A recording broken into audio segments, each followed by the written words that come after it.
What's going on, fellow Illuminators? Welcome back in. I'm Lorcana Thanos, the Mad Titan of the Illuminary, and let's get down to business today. We have a fun thematic budget locals kitchen table Lorcana type deck, and I call it Battle for the Wall. It's a Mulan themed deck. It's a lot of fun. Let's dive right on in. You could not live with your own failure. Where did that bring you? Back to me. Alright, so let's check out the list here. Battle for the Wall. So 60 card deck. And as you'll see, the deck costs $59.18. And of course, it is steel and ruby. And as you can see from the chart here, 51 inkable cards and 9 uninkable. So should not have an issue with inking cards. As you can see from the curve here, we max out on 3 costs. And then we drastically drop in the 4 through 6 category and kind of at a median in the 1 to 2s. Let's go ahead and dive on in. We have 40 characters.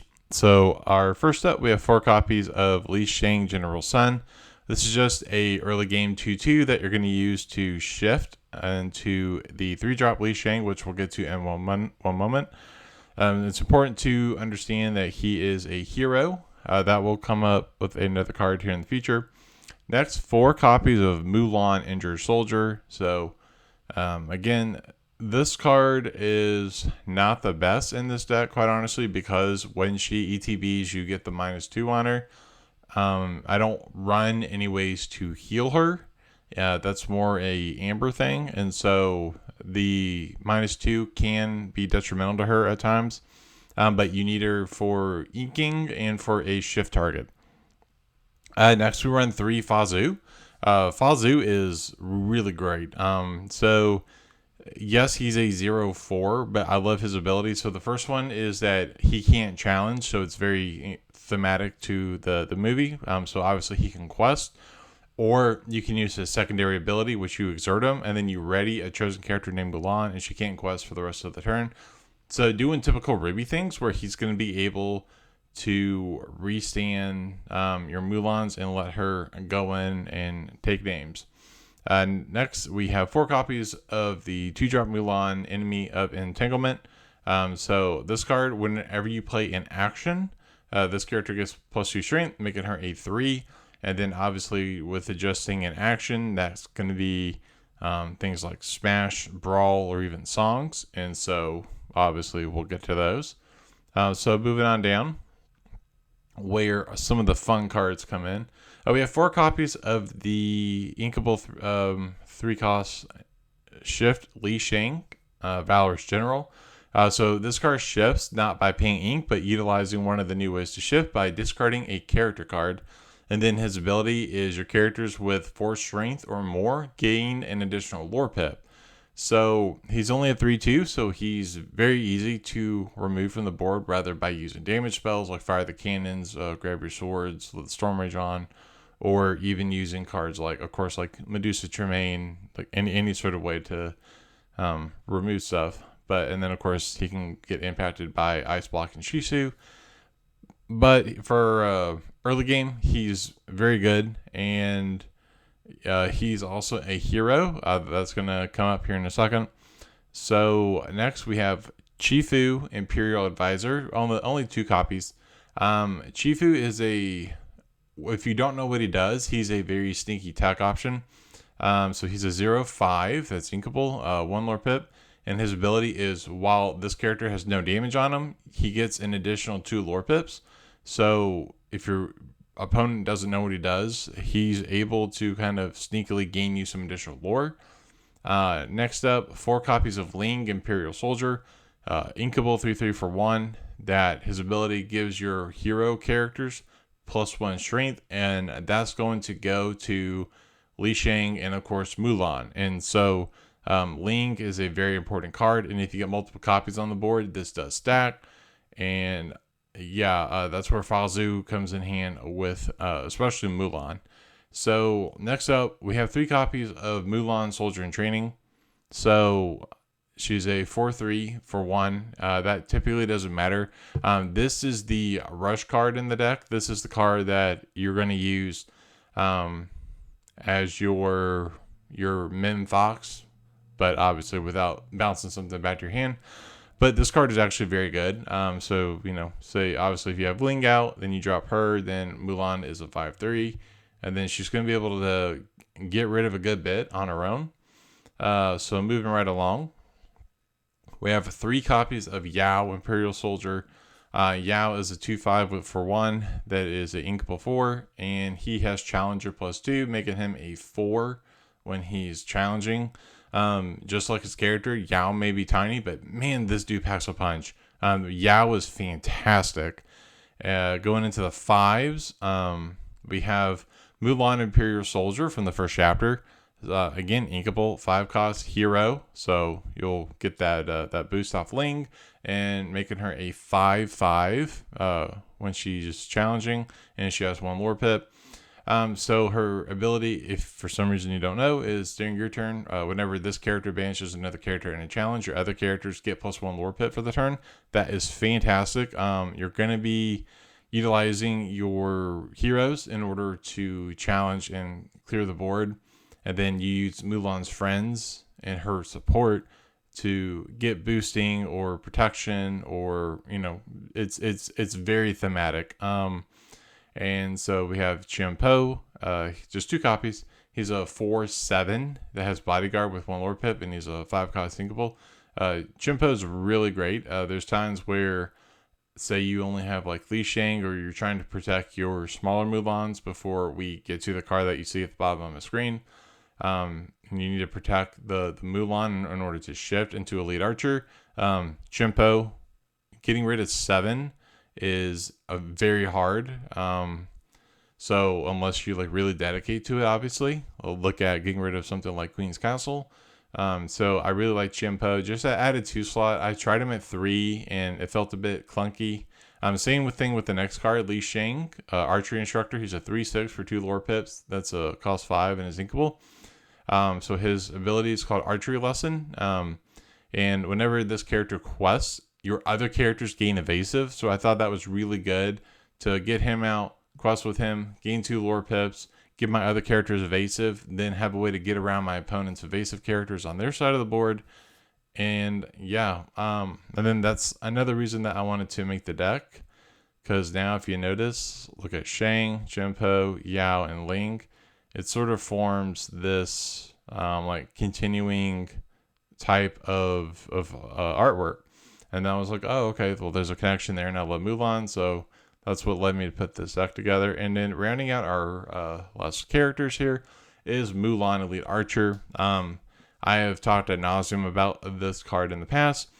Be sure to click the card up here to see where I ranked Mulan in my ranking every legendary and Ursula's return. Of course, you can click the card, pause that video, finish this one, then go and watch that one.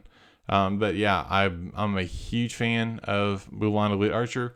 So she's 2/6 and has 2 lore pips. If you don't know, 6 cost inkable, shift 5. And when you play this character, if you played her with shift, she gains +3 strength, making her a 5. Plus she's a hero, so you'll have the additional power boost from Ling, making her a 6. Then we run some additional ways you'll see in a minute on how to boost her even more.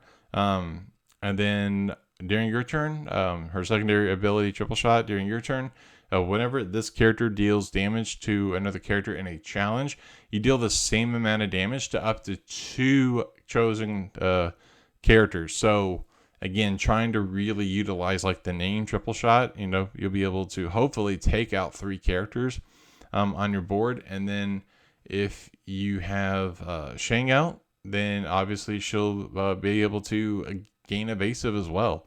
All in all, I think the characters really synergize really well together. Let's look at the rest of the deck. So for actions, we have 2, and that's just 2 copies of Brawl.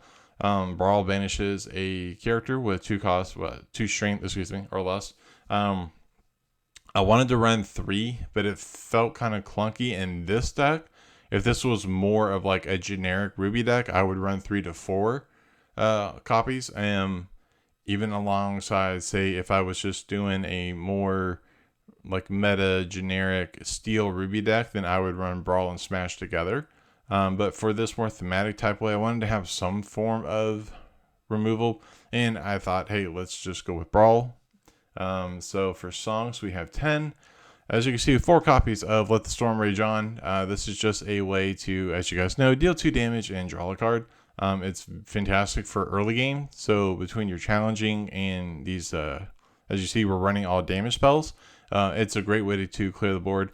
Not only is this card thematic as all get out for, especially for this deck, but because of how wide your board goes, I've put out like 4 to 6 damage by singing one of my 4 copies of Strength of a Raging Fire. I love this card. I'm a natural steel player anyway, so I love this card regardless. But the thematicness that comes out of this this card in this deck is just fantastic. And then wrapping it up is 2 copies of And Then Along Came Zeus. Obviously 5 more damage or to a character, or you're throwing it into a location. One thing that I do like about this deck is I don't have a lot of trouble because of my power boost having And Then Along Came Zeus. I don't have a lot of trouble with removing locations, which is a big thing right now. I can pretty easily get rid of Queen's Castle. And next up we have 4 items. These items are in here just to be, again, on the thematic element. So 2 copies of Imperial Proclamation. Again, I love that it's inkable, cost 1. It's basically a cost reduction. So it says whenever your characters challenge another character, you pay 1 less for the next character you play this turn. So I love that in a challenge-based deck, all you have to do is just declare that you're challenging, and then it's going to trigger, which is fantastic. And obviously it stacks if you have multiple out. Imperial Bow, cost 2, inkable, and you exert it, you pay an ink, and chosen hero. And this deck is just Mulan and Li Shang, gains Challenger, +2, and Evasive. So on top of our 5 cost Li Shang, this is an additional way to gain Evasive on your characters. So I really enjoy that. And then rounding it out, 4 locations. I wanted to run 5, but space was tight, and I didn't really want to go over 60 since I don't have a draw engine, which is what you're probably going to notice about this list, is there's not a consistent draw engine. That is the downfall of the deck, and I've thought about playing a whole new world just to be able to wheel and keep digging, because you will run out of cards in your hand. That is the big weakness of this deck, and I can admit that. But again, it's a fun budget locals kitchen table Lorcana deck, and it is what it is. But we have 2 copies of the Snuggly Duckling. So Snuggly Duckling is cost 2 to move there, 2 to play it. It's inkable, 9 willpower, great. And then basically whenever a character with 3 strength or more challenges another character while here, you gain 1 lore, and if the character you're challenging with has 6 strength or more, you gain 3 lore. So as you've seen from the deck, you'll kind of see like what I'm aiming for is you're going to get your Li Shang's, Mulans out, you're going to boost up their attack strength, and then you're going to move them to the Duckling. And so while you're challenging the board and you're taking your, battling your opponent, you're going to be sniping stuff off the board, gaining lore while doing that. So there's this really nice ebb and flow, this nice synergy between the challenging and the lore gaining that this deck does. And then the last 2 cards of the deck, 59 to 60, are 2 copies of the Wall. I'll pull it up in case you guys don't know what the Wall does. And I really like the enchanted art. So the Wall, it's a 4 cost inkable location that costs 2 to move a character there and has 8 willpower. And then it says protect the realm. While you have an exerted character here, your other locations can't be challenged. So you get out the Wall and you protect your Snuggly Duckling. It's also very thematic with the art of Yao, Ling, Jimpo, and Mulan and Li Shang. And so, as you see, that is our deck list: 40 characters, 2 actions, 10 songs, 4 items, 4 locations. So it's, if you want to try it out and add in some kind of draw engine, hey, be my guest. That's a movie for a different day. But yeah, this is it. So try it out sometime. All right, so there it is. That is the deck list for Battle for the Wall, a thematic Ruby Steel Mulan deck. I really enjoy this deck, and I think you guys will too. So give it a try if you're doing some kitchen table or local league type stuff. As always, be sure to give me one of these. They are super impactful and they help get eyes on the video. As always, you guys know what I'm about to say, and I always appreciate it. Be sure to smash the subscribe button. I'm growing very slowly, but I am growing, and that is thanks to you guys. And as always, be sure to let me know down below what you thought of the deck list. Again, keep in mind that it is thematic, so it's not trying to be like crazy. I may do a competitive Steel Ruby deck at some point in the near future. That's a neat combo that after playing this deck, like I'm starting to see some stuff, got like Vitalosphere, Fortisphere. There's a lot of cool like interactions. And that may be an ink I explore going through with this metagame. But as always, I will see you guys next time. And remember, the hardest choices require the strongest wills. See ya.